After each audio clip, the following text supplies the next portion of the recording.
Hey all, welcome back to Fire and Water Cooking. I am Darren, of course, and today I'm going to do a cook on the new Solar Stove Steelfire flat top stainless steel griddle. We're going to do some smash burgers, like I said, and I'm going to show you some things on this that I figured out that others that have done some reviews really got wrong, I think. I'll be right back, show you what I'm talking about. Smoking, grilling, getting hot and hotter. Sous vide and chilling from fire and water.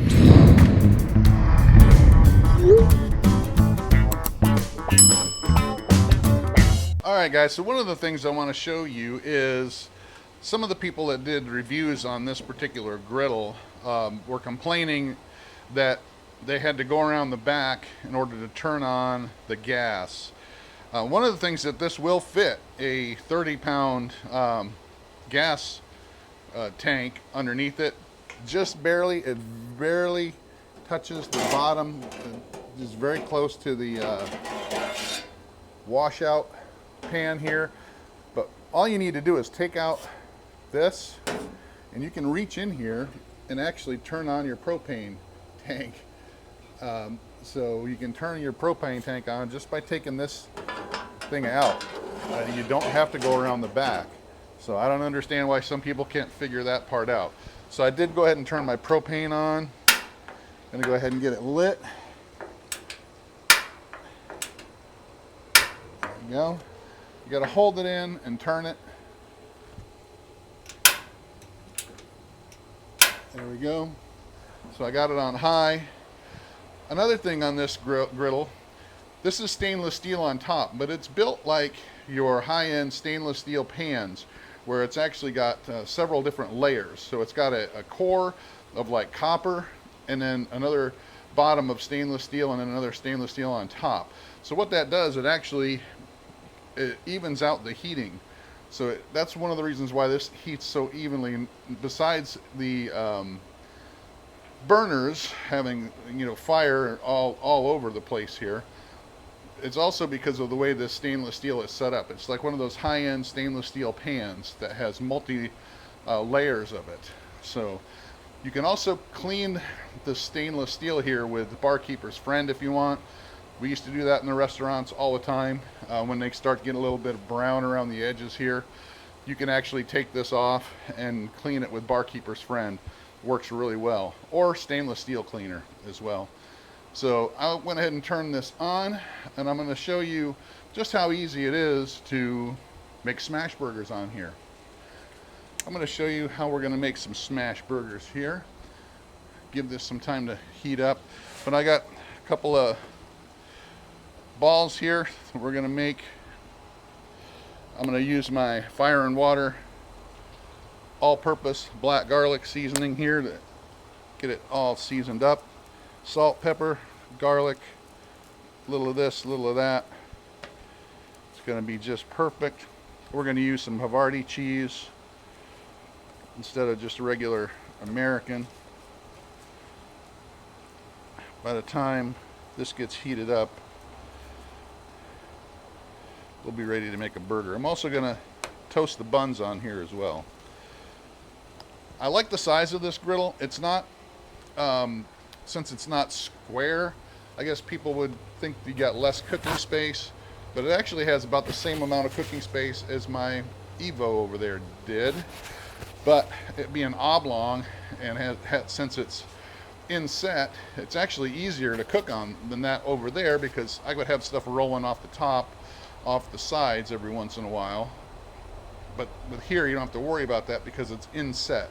You're about 3/4 of an inch inside here, so you don't have to worry about things rolling off or rolling out off the grill.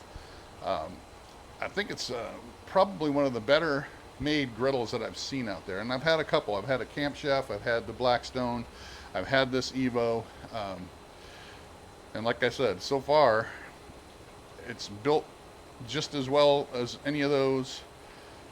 I probably would like to have the stainless steel like the Evo has over there on the outside, but that's a lot of stainless steel, and that's why that thing costs so much.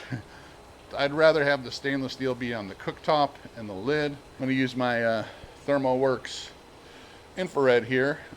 It's telling me it's up to about 250 right now, so we got a little bit of ways to get this thing up to temp. So I'll be right back when we're getting ready to smash these burgers. Now, I know there's going to be some of you out there that's going to say, well, this thing is a little bit more expensive than a Blackstone that I could get at the Home Depot or Lowe's. Well, if you check out the lid and the cooking surface on this, it's going to look the same 3 years from now. And here's a comparison to a 3-year-old Blackstone somebody had here in Florida on Marketplace. Both the cooking surface and the lid are pretty rusted. And if you check it out, guys, this is going to look pretty much the same in 3 years. If you look at this cooking surface, I don't think I'd cook anything on that rusted out cooking surface. The guy said it still works fine though. Check it out. Some of the benefits of having a stainless steel cooktop, guys, it's so much easier to clean. You don't have to worry about seasoning it, and it won't rust. I mean, pretty amazing. It took this long for somebody to come out with a affordable mass market stainless steel griddle for your patio. So I'm hoping this thing lasts a long time. Just from looking at it and working with it for a couple times, I can tell that the cooked surface itself is going to last me a long time. But yeah, I mean, easy cleanup. I can actually take this thing out pretty easily and wash it by hand if I wanted to. As far as the heat goes, it's not like some of the Blackstones where if you have wind or anything like that, that it doesn't get as hot. The way these holes here around the top here, that is for your venting, and then on the bottom as well. But you don't have any ability for the wind to get in there and affect your flame like you do on some of the other griddles out there. And like I said, you don't need to have the stand, but I like the stand. You can actually, this is portable, you can take it wherever you want to go, but you could put this on a regular table like I have over there as well. But literally I love this stand because of the side shelves, and it looks nice. So I think we're about ready to go ahead and start smashing these burgers. And even though you don't need to, I think I'm going to put just a little bit of oil down and spread it out just a little bit.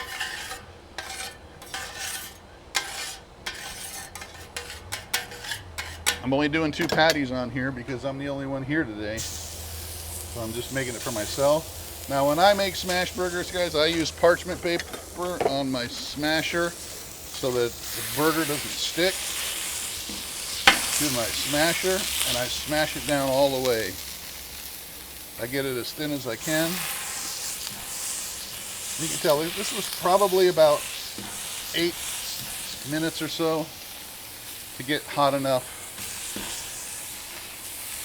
for the smashing the burgers. I could probably let it go a few more minutes to get just a little bit hotter. One of the things you can do with this griddle too, you can use a cover if you wanted to, but you can also just close this lid down and it's going to give you some of the same functionality as if you were to just use a cover. But as you can see, it's actually cooking up pretty good. Let me get you down there a little closer. There you go. Now I'm going to use my scraper here because it will stick a little bit because we smashed it. But as you can tell, we got that awesome Maillard reaction. And I'm going to put my cheese right on top.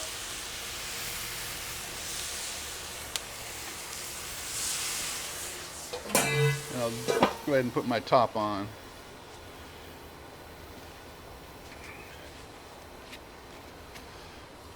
This thing's easy to clean. You just use a little bit of ice on there, and you can actually use these pads as well. These cleaning pads. Oops. These cleaning pads you can buy on Amazon. You can use that and a little bit of ice, and it's perfect. Look at that, guys. super fast smash burgers for sure. Go ahead and shut my gas off. Like I said, all you got to do is just take this out, put it right back in, and then you're done. I'm gonna go ahead and toast my bun while I'm here. Won't take but a couple seconds for that to work.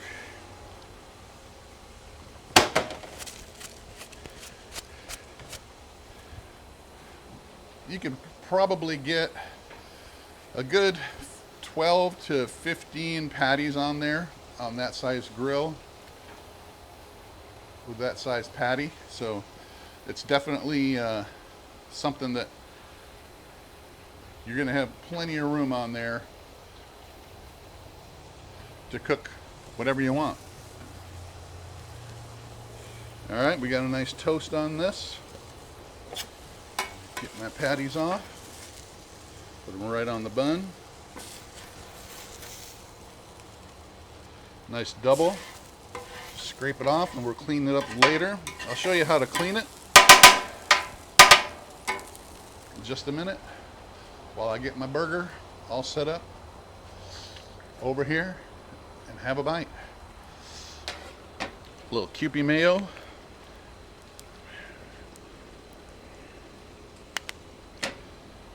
A little cat soup. And that's it, guys. It's my nice smash burger. Wow, wow, wow. Still a little hot, but pretty awesome. All right, I'll be back in a minute and I'll show you how we can clean this thing up. I'll be back. All right, guys, I've got it heated back up, and I'm going to show you just how quick and easy this is to clean up initially. And then, like I said, you could use Barkeeper's Friend or stainless steel cleaner. You can actually even take the top off and take it somewhere and wash it up independently if you wanted to, like I said, with Barkeeper's Friend or something like that.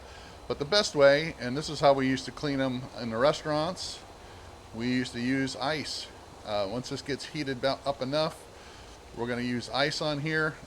It's better to use ice on stainless steel than on the regular Blackstones and other griddles that use cold rolled steel, because there you're trying to keep that seasoning that you built up, and when you use ice on those, it can pull that seasoning off.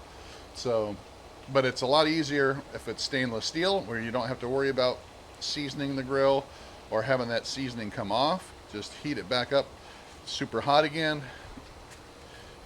It's pretty hot right now, and just go ahead, toss some of your ice on there. Take your scraper, just move it around, and this stuff comes right up. You can see it's coming right up.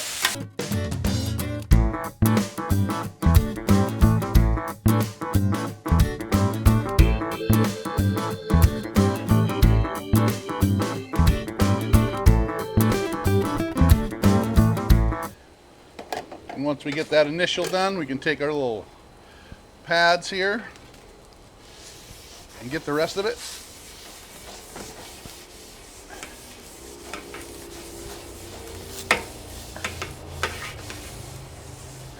Like I said, guys, you don't really need seasoning on this grill because of the stainless, but these pads work wonders.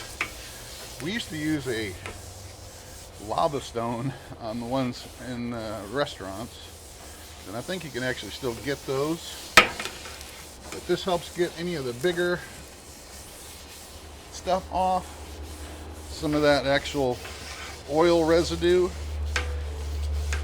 polymers that would normally season your regular Blackstone or other griddle,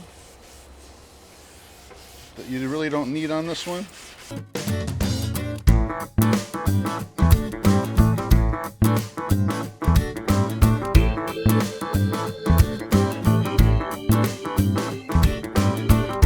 I'm going to use just a little bit of oil on here to clean it up.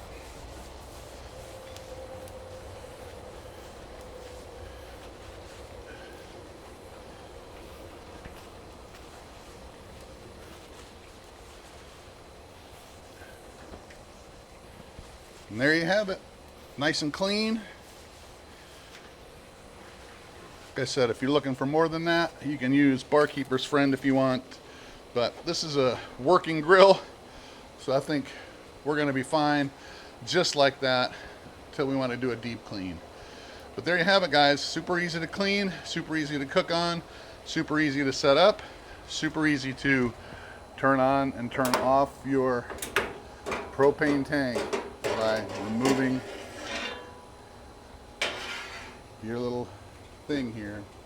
And like I said, I got the 30-pound tank in here, so it's actually going right up pretty much to the top, but it fits in there. So if you want a bigger tank, it'll fit it. Whoop. And there you go. All right, solo stove, Steelfire. First video cook and clean.